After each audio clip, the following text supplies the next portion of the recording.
तो नेक्स्ट इसमें interference of light waves में हम लोगों ने interference using Young's double slit experiment देखा है, और लास्ट क्लास में यूजिंग लॉयड्स मिरर इंटरफेरेंस देखा था। ठीक है, एक और इंटरफेरेंस है जो हमारे लिए इंपॉर्टेंट है थोड़ा सा, तो सेकंड पॉइंट में लिखेंगे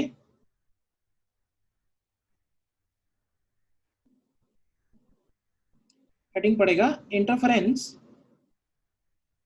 due to thin films. Interference due to thin films. और देखा जाए, देखो इसके पहले तक हमने जो भी पढ़ा, ब्राइट फ्रिंज, डार्क फ्रिंज, तो वो सब हम लोग केवल पढ़ ही रहे हैं, दिख तो कुछ रहा नहीं है क्योंकि कोई एक्सपेरिमेंट तो है नहीं हमारे सामने। ठीक है, और इंटरफेरेंस एक ऐसा फिनोमेना है जो जनरली जो है बहुत एक्सट्रीम कंडीशंस में ही होगा। वो जो कोहेरेंट सोर्सेज वाली जो बात है वो एक्सट्रीम कंडीशंस में ही ट्रू होगी, तो इसलिए वो हमें जनरली डेली लाइफ में नहीं देखने को मिलता है। बट ये जो हम लोगों ने नेक्स्ट सेटिंग डाली है, interference due to thin film, ये एक ऐसा इंटरफेरेंस है जो हमको प्रैक्टिकली डेली लाइफ में देखने को मिल जाता है। ठीक है, और ये कहाँ देखने को मिलता है? जैसे अगर तुमने देखा हो कि कोई सोप बबल है अगर, और वो सनलाइट में है, तो तुमको उस सोप बबल की जो सरफेस है उस पर तुमको क्या कलर्स नजर आते हैं? क्यों?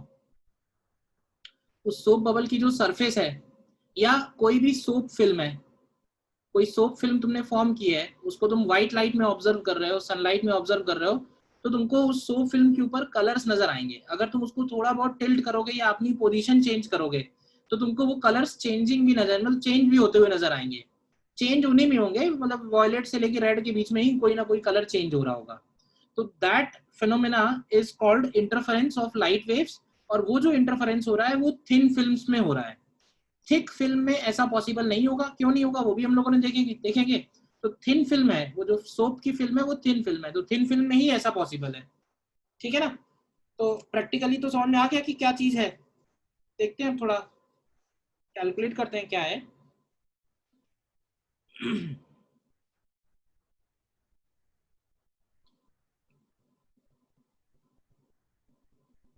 तो उसके लिए सपोज करते हैं कि हमारे पास एक ये थिन फिल्म है। तो समझने के लिए हमने इतना थिक बनाई है, इतना थिक नहीं है ये। इसका जो थिकनेस है वो समझ लो माइक्रोमीटर के ऑर्डर का होगा, और या उससे और भी कम। तो ये कोई भी सोप फिल्म ले लेते हैं सपोज, और बाहर भी एयर है दोनों तरफ, और बीच में जो मीडियम है वो म्यू है। ठीक है, अब होता क्या है, होता ये कि जब इसके ऊपर लाइट पड़ती है, ठीक है, तो क्या होता है कि हमें मालूम है कि हर पॉइंट पे पार्शियल रिफ्लेक्शन और पार्शियल रिफ्रैक्शन दोनों ही फिनोमेना होते हैं। तो पार्शियल रिफ्लेक्शन की वजह से एक लाइट रे जहां पे इंसिडेंट हुई वहीं से रिफ्लेक्ट हो जाएगी, और दूसरी लाइट रे जो है अंदर रिफ्रैक्ट होगी। अब जो दूसरी रिफ्रैक्ट होगी अंदर, वो भी तुम ध्यान से देखो तो उसके बैक वाले सरफेस से पार्शियली रिफ्लेक्ट और पार्शियली रिफ्रैक्ट होगी, यानी उसका कुछ पार्ट ऊपर की तरफ आएगा और कुछ पार्ट बाहर की तरफ ट्रांसमिट हो जाएगा। ठीक है, तो ये जो निकल के आ रही है बाहर, अगर हम इसको इधर से ऑब्जर्व कर रहे हैं, ठीक है, ये ऑब्जर्वर है, तो रे 1 और रे 2, ये दोनों रेस के बीच में जो गैप होगा वो बहुत कम होगा। तो हमारी आईज में तो क्या होगा कि दोनों रेस पड़ रही होंगी। ठीक है, अब रे 1 और रे 2 दोनों के पाथ में कुछ डिफरेंस आ जाएगा। डिफरेंस क्यों आएगा? डिफरेंस इसलिए आएगा, ध्यान से चेक करो। तो ये जो रे 2 है, ये रे 2 तुम देखो तो ये कुछ एक्स्ट्रा ट्रेवल करके आ रही है, मतलब रे 1 के कंपैरिजन में रे 2 एक्स्ट्रा ट्रेवल कर रही है। ठीक है, और वो जो एक्स्ट्रा ट्रेवल कर रही है वो बनेगा रे 1 और रे 2 के बीच में पाथ डिफरेंस। अब वो जो पाथ डिफरेंस है वो अगर लैम्डा का मल्टीपल हुआ तो हमें उस पर्टिकुलर लाइट का मैक्सिमा नजर आएगा, मतलब वो पर्टिकुलर कलर हमको प्रोमिनेंट नजर आएगा। और अगर वो लैम्डा बाई 2 का ऑड मल्टीपल हुआ तो फिर हमें वो पर्टिकुलर कलर जो है वो प्रोमिनेंट नजर नहीं आएगा, उसका डार्क नजर आएगा। तो नॉर्मली क्या होता है कि जब व्हाइट लाइट पड़ती है तो किसी ना किसी कलर के लिए मैक्सिमा होता है, किसी ना किसी कलर के लिए मिनिमा होता है, क्योंकि इतने सारे कलर्स हैं तो इसीलिए वो हमको कलरफुल नजर आता है। पोजीशन चेंज करते हैं तो वो कलर्स भी चेंज हो जाते हैं, क्योंकि पोजीशन चेंज करेंगे तो पाथ डिफरेंस में चेंज आएगा। ठीक है ना? तो ये वाली जो लाइट है इसको हम लोग बोलते हैं ऐसा नहीं कि यहाँ खत्म हो गया, अभी ऐसा भी हो सकता है कि ये इधर से वापस इधर आए और इधर से फिर ये बाहर निकले। तो ये जो लाइट वेव्स हैं 3 और 4 ये कहलाती हैं ट्रांसमिटेड वेव्स, और ये दोनों हो गई रिफ्लेक्टेड वेव्स। तो इंटरफेरेंस दोनों का ही होता है, इंटरफेरेंस रिफ्लेक्टेड वेव्स का देख रहे हैं या इंटरफेरेंस ट्रांसमिटेड वेव्स का देख रहे हैं, ठीक है ना। So this is called interference due to thin film. अब इसमें हमको क्या करना है, इसमें हमको थोड़ा कैलकुलेशन कम करने के लिए, अवॉइड करने के लिए हमें कुछ स्पेशल केस स्टडी करना है, और स्पेशल केस है अंडर नॉर्मल इंसिडेंस। मतलब हम जो केस ले रहे हैं वो नॉर्मल इंसिडेंस का केस ले रहे हैं। नॉर्मल इंसिडेंस का केस का मतलब है कि हम एंगल आई को 0 ले रहे हैं। नॉर्मल इंसिडेंस का मतलब है कि ये जो लाइट मैंने दिखाई है, लाइट वेव, ये समझ लो कि 0 एंगल पे इंसिडेंट हुई है। ये वाला जो एंगल है ये 0 है। अब ये बताओ कि अगर ये 0 है तो रे 1 और रे 2 के बीच में अगर हमें पाथ डिफरेंस लिखना है तो उसको लिखेंगे हम लोग x2 माइनस x1। x2 यानी रे 2 का पाथ माइनस रे 1 का पाथ। तो जरा बताओगे नॉर्मल इंसिडेंस के केस में ये जो लेंथ होगी, जितना वो एक्स्ट्रा ट्रेवल कर रही है, क्या वो लेंथ t के इक्वल होगी? t जाने में t आने में, रे 2 के ऊपर कॉन्सेंट्रेट करना। रे 2 का पाथ ये है, इस पॉइंट से काउंट करें तो ये रे 2 का पाथ आएगा। इस पॉइंट से काउंट करें तो ये रे 2 का पाथ आएगा। देखो ध्यान से, तो रे 2 का पाथ और रे 1 के पाथ में डिफरेंस निकालना है। तो रे 2 का जो एक्स्ट्रा पाथ है वो ये वाला बनेगा। तो ये पाथ ध्यान से देखो तो टी जाने में और टी आने में, और ये कौन से मीडियम में चल रहा है? म्यू में। तो एक्चुअली ये पाथ जो है वो म्यूटी प्लस म्यूटी हो जाएगा, यानी 2 म्यूटी हो जाएगा। बताओ। और एक खास बात, और एक खास बात ये कि जब ये लाइट रेज रिफ्लेक्ट हो रही हैं तो जहां भी रिफ्लेक्ट हो रही है वहां थोड़ा कॉन्सेंट्रेट करना पड़ेगा। तो एक यहाँ पे रिफ्लेक्ट हो रही है, एक यहाँ पे रिफ्लेक्ट हो रही है, लेकिन ये वाला जो रिफ्लेक्शन है ये हम बोलेंगे reflection eight rarer boundary. Reflection eight rarer boundary. और ये वाला जो रिफ्लेक्शन है ये है रिफ्लेक्शन एट डेंसर बाउंड्री। क्योंकि वो जो लैम्डा बाई 2 का पाथ डिफरेंस हम लोग ऐड करते हैं, वो कब ऐड करते हैं? किसी भी रिफ्लेक्शन में ऐड करते हैं या कुछ स्पेशल केस है? तो वो तभी ऐड करेंगे जब रिफ्लेक्शन डेंसर बाउंड्री पे होगा। तो डेंसर बाउंड्री पे रे 1 टकरा रही है, रे 2 जब वापस आ रही है तो ये रेयरर बाउंड्री है, तो रे 2 में लैम्डा बाई 2 ऐड नहीं होगा, बल्कि रे 1 में लैम्डा बाई 2 ऐड होगा। तो ऐड होगा तो एक्चुअली यहाँ पे सब्ट्रैक्ट हो जाएगा।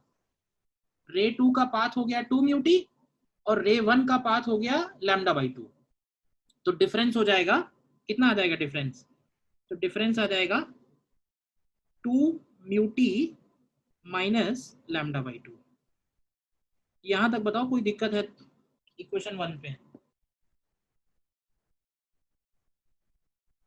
बोलिए, यहां तक कोई दिक्कत है तो बताइए।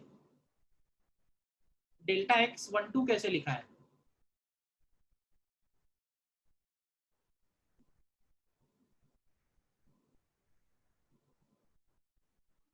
तो माइनस लैम्डा बाय 2 कैसे हुआ, एक बार फिर से बता दीजिए। कैसे हुआ? क्योंकि हमें निकालना है पाथ डिफरेंस किसका? 1 का और 2 का। तो देखो 2 जो है वो इतना एक्स्ट्रा ट्रेवल हुआ, तो ये जो लेंथ है ये x2 बन गया। x2 की वैल्यू मैंने लिख दी 2 म्यूटी, ठीक है। और रे 1 जो है, रे 1 यहाँ पे जब टकरा रही है तो ये डेंसर बाउंड्री है, तो रे 1 में हमें लैम्डा बाई 2 लिखना है। तो एक तरह से x1 की वैल्यू लैम्डा बाई 2 है और x2 की वैल्यू 2 म्यूटी है। तो x2 माइनस x1 क्या हो जाएगा? लैम्डा बाई 2 हमें किस में ऐड करना है? 1 में ऐड करना है या 2 में ऐड करना है? ध्यान से ऑब्जर्व करो। तो लैम्डा को ऐड करना है 1 में, क्योंकि 1 वाली टकरा रही है डेंसर बाउंड्री पे। एयर से जब म्यू पे टकराएगी तब वो डेंसर है, म्यू से जब एयर पे टकराएगी तब तो वो रेयरर बाउंड्री हो गई ना। यस। क्लियर है? Yes, sir. बस अब यहां तक की चीजें क्लियर है, तो आगे का कहानी फिर से वैसे ही है। अगर हमसे कहेगा कि भाई for constructive interference,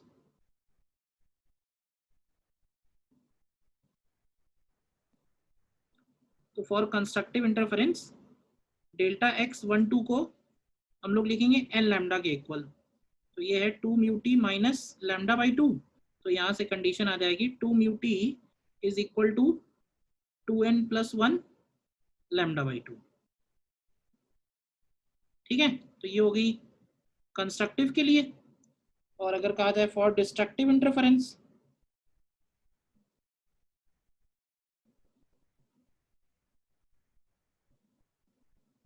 for destructive interference, तो डिस्ट्रक्टिव के लिए क्या लिखोगे? डिस्ट्रक्टिव के लिए delta x 1 2 which is 2 mu t minus lambda by 2, ये वैल्यू हो जाएगी 2n। अब 2n प्लस 1 लिखो या 2n माइनस 1, एक ही बात है ना। तो 2n माइनस 1 लिख देते हैं, क्योंकि वो लैम्डा बाई 2 फिर कैंसिल हो जाएगा।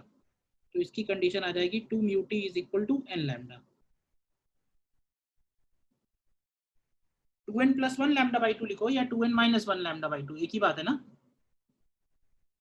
तो 2n माइनस 1 ले लिया, बिकॉज उससे लैम्डा बाई 2 दोनों तरफ से कैंसिल हो जाएगा। कंडीशन आ गई 2 mu t is equal to n lambda.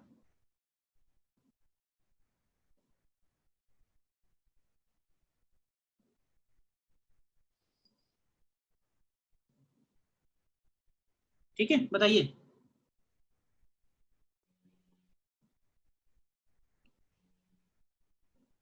छोटा सा ये, इतना ही है, समझना है। क्लियर है?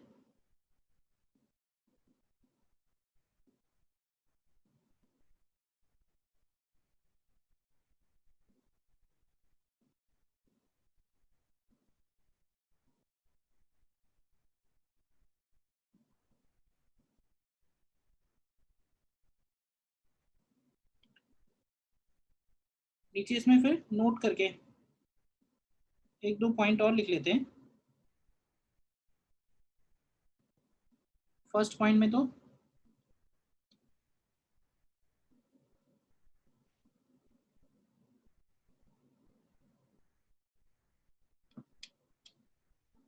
ये पॉइंट फिर से यहाँ लिख दो कि additional path of lambda by 2 will be considered for wave which is reflected at denser boundary. Additional path of lambda by 2 will be considered for wave which is reflected at denser boundary. ठीक है, then second point में above condition is calculated for interference between reflected waves from thin film। मतलब ये जो हमने calculate किया ऊपर, ये कैलकुलेशन किसके लिए है? Interference between reflected waves from thin film. ठीक है, अगर हमसे कहे कि भाई ट्रांसमिटेड के लिए क्या होगा? For transmitted waves,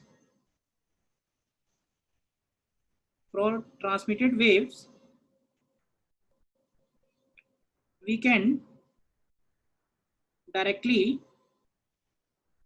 state that total energy is constant. Total energy is constant, hence if there is constructive interference between reflected waves then there will be destructive interference between transmitted waves and vice versa. मतलब क्या हुआ इसका? मतलब ये कि जो ऊपर condition लिखी है मैंने वो सिर्फ रिफ्लेक्टेड वेव्स के लिए है. क्वेश्चन में हो सकता है पूछ ले कि ट्रांसमिटेड के बारे में बताओ, तो उसके लिए तुम ये ध्यान रखना कि ट्रांसमिटेड का अगर कंस्ट्रक्टिव है तो रिफ्लेक्टेड का डिस्ट्रक्टिव होगा, और ट्रांसमिटेड का अगर डिस्ट्रक्टिव है तो रिफ्लेक्टेड का कंस्ट्रक्टिव होगा, क्योंकि ट्रांसमिटेड और रिफ्लेक्टेड यही दोनों मिला के टोटल इंसिडेंट एनर्जी के बराबर है. तो जाहिर सी बात है अगर रिफ्लेक्टेड एनर्जी ज्यादा है, कहने का मतलब है कहीं ब्राइट फ्रिंज है तो डेफिनेटली कहीं डार्क फ्रिंज भी है, क्योंकि इंटरफेरेंस का मतलब है redistribution of energy. Total energy को हम रीडिस्ट्रीब्यूट कर रहे हैं, तो अगर कहीं ज्यादा आ गई है तो डेफिनेटली दूसरी जगह कम है. तो ट्रांसमिटेड के लिए हम अलग से कैलकुलेशन नहीं करेंगे, बस इस बात को दिमाग में रखेंगे कि अगर ट्रांसमिटेड का पूछा होगा तो हमें रिफ्लेक्टेड का ऑपोजिट करके अप्लाई कर देना है. क्लियर है second point?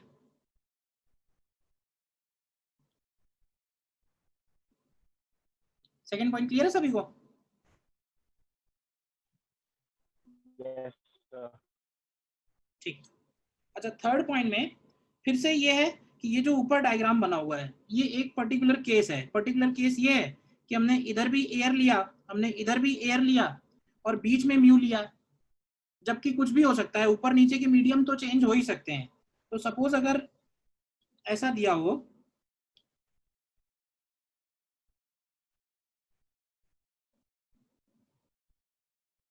a thin layer of oil on glass, a thin layer of oil on glass. Suppose इस तरह की सिचुएशन है कि बीच में ऑयल है, इधर ग्लास है और इधर एयर है. ऑयल का जो लेयर है उसका थिकनेस T दिया हुआ है और रिफ्रैक्टिव इंडेक्स म्यू है, और ऑयल का जो रिफ्रैक्टिव इंडेक्स है वो ग्लास के रिफ्रैक्टिव इंडेक्स से कम है. तो जरा तुम मुझे अपने आप करके बताओगे कि जो लाइट रे इसके ऊपर पड़ रही है, रिफ्लेक्ट हो रही है, अंदर जा रही है, फिर वहां से रिफ्लेक्ट होके आ रही है, तो इन दोनों वेव्स में पाथ डिफरेंस कितना लिखोगे? पाथ डिफरेंस 1 और 2 में क्या लिखोगे इस बार? डेल्टा x 1 2 लिखेंगे, वैसे ही x2 माइनस x1, लेकिन इस बार x2 माइनस x1 की वैल्यू सिर्फ 2 म्यूटी होगी. सिर्फ 2 म्यूटी इसलिए क्योंकि ये वाला पॉइंट भी डेंसर बाउंड्री है और ये वाला पॉइंट भी डेंसर बाउंड्री है. चेक करो ध्यान से, दोनों ही पॉइंट डेंसर बाउंड्री बनेंगे. तो अगर दोनों ही डेंसर बाउंड्री बनेंगे तो डेल्टा x की वैल्यू सिर्फ इतनी बनेगी, डेल्टा x 1 2 इज 2 म्यूटी. अब इसमें लैम्डा बाई 2 ऐड करने की जरूरत नहीं पड़ेगी, क्योंकि दोनों में ही ऐड करेंगे फिर सबट्रैक्ट करेंगे तो हट ही जाएगा.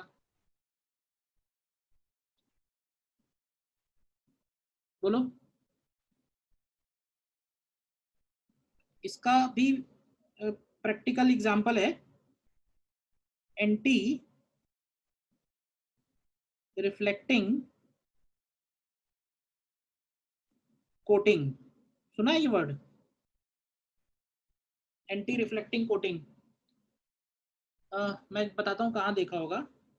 जैसे अगर तुमने कोई बढ़िया कैमरा अगर देखो, DSLR कैमरा जो होते हैं बढ़िया, मोबाइल वाला कैमरा नहीं, तो उनके जो लेंसेज होते हैं, कभी उन लेंसेज को ध्यान से देखना सनलाइट में, तो तुमको ऐसा लगेगा कि वो जो लेंस का जो ऊपर वाला सरफेस है वो तुमको थोड़ा ब्लूइश सा, वायलेट सा नजर आएगा सनलाइट में. देखा है कभी?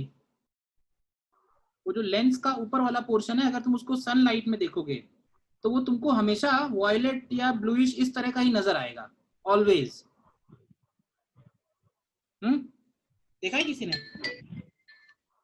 स्पेक्स के लेंसेज में भी तो होता है. हाँ, स्पेक्स में भी होता है. Anti reflecting coating is a general word, but ये कि उसके लेंस में बहुत प्रोमिनेंट दिखता है क्योंकि वो बहुत महंगे लेंसेज होते हैं, उसमें और बढ़िया कोटिंग रहती है, ऐसे समझ लो। तो ऐसा इसलिए करते हैं क्योंकि हम चाहते हैं कि जब कैमरा से हम फोटो क्लिक कर रहे हैं तो जो सनलाइट अंदर एंटर कर रही है, लाइट अंदर एंटर हो रही है, वो जो इमेज फॉर्म कर रही है, तो हम चाहते हैं कि उस इमेज में ब्राइट कलर्स ज्यादा हों। अब तुम अगर पूरा स्पेक्ट्रम लोगे विबग्योर में, तो विबग्योर में जो ब्राइट कलर्स हैं वो थोड़ा आगे वाले लैम्डा वाले हैं, ठीक है ना। तो ये जो वॉयलेट वाला कलर है ये एक तरह का अनवांटेड कलर होता है। तो हम लोग कोशिश ये करते हैं कि जो सनलाइट उसके ऊपर पड़ रही है एंटी रिफ्लेक्टिंग कोटिंग में, तो उसमें वॉयलेट वाला पार्ट रिफ्लेक्ट हो जाए और जो ब्राइट पोर्शन है उस विबग्योर का वो उस लेंस के अंदर एंटर हो।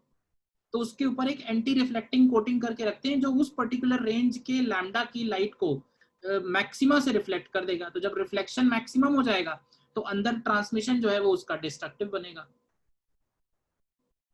ठीक है ना। तो वो भी एक तरह का एप्लीकेशन हो गया इसी पर्टिकुलर केस का।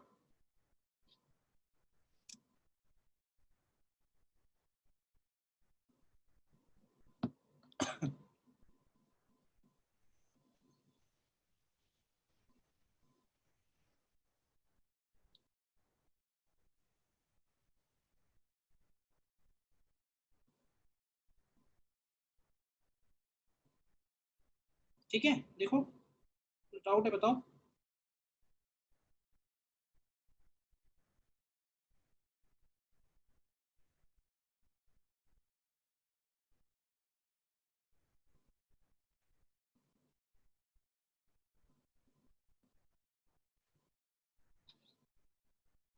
ज्यादा इसमें वैसे इंपॉर्टेंट उतना नहीं है, ठीक है ना।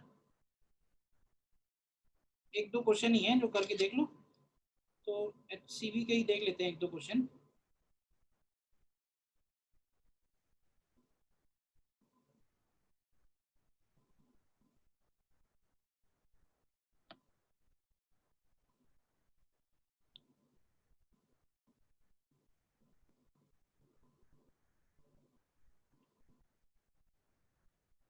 देखो ये क्वेश्चन है तुम्हारे सामने,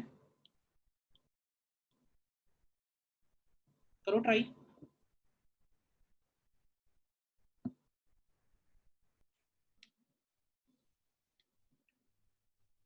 इसमें कह रहा है parallel beam of light given है falls on a thin film of oil, ठीक है। तो थिन फिल्म ऑफ ऑयल कह रहा है, तो इसका मतलब है कि उस फिल्म के ऊपर और नीचे एयर ही है, ठीक है ना।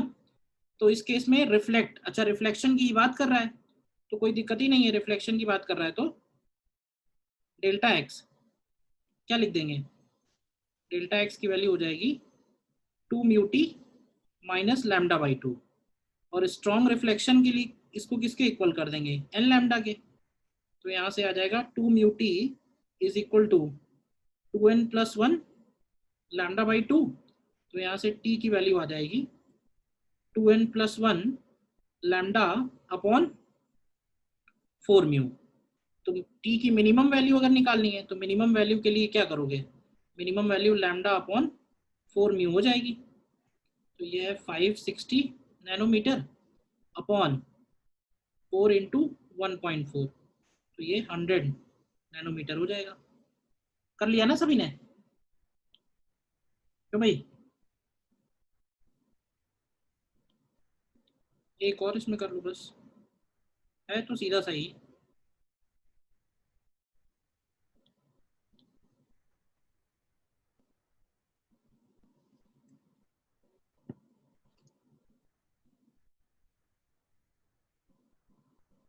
नेक्स्ट देखो,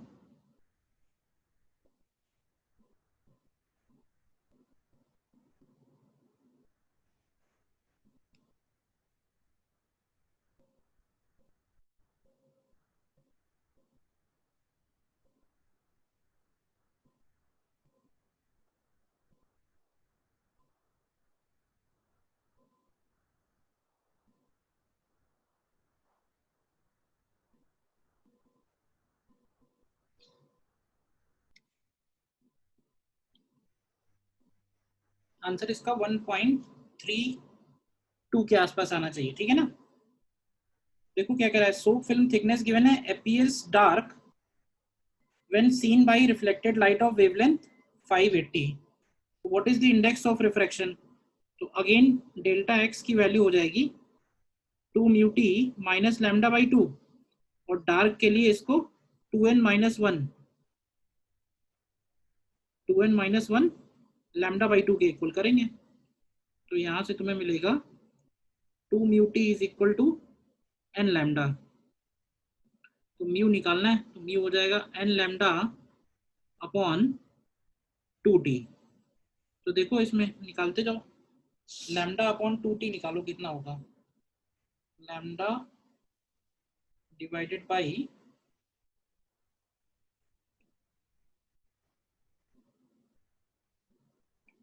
2t। तो ये वैल्यू आएगी 0.26 आ रही है, 0.263 n आएगी आसपास। 26 इंटू n आ रही है ना। यस तो n की वैल्यू हमें ऐसी रखनी है कि ये 1.2 और 1.5 के बीच में 5 होगी n की वैल्यू। n की वैल्यू अगर हम 5 ले लें तो म्यू का वैल्यू 1.318 आ जाएगा, यानी कि 1.32। कर लिया ना सभी ने? Yes sir. ठीक है, अभी इतने ही रखते हैं इस लेक्चर में।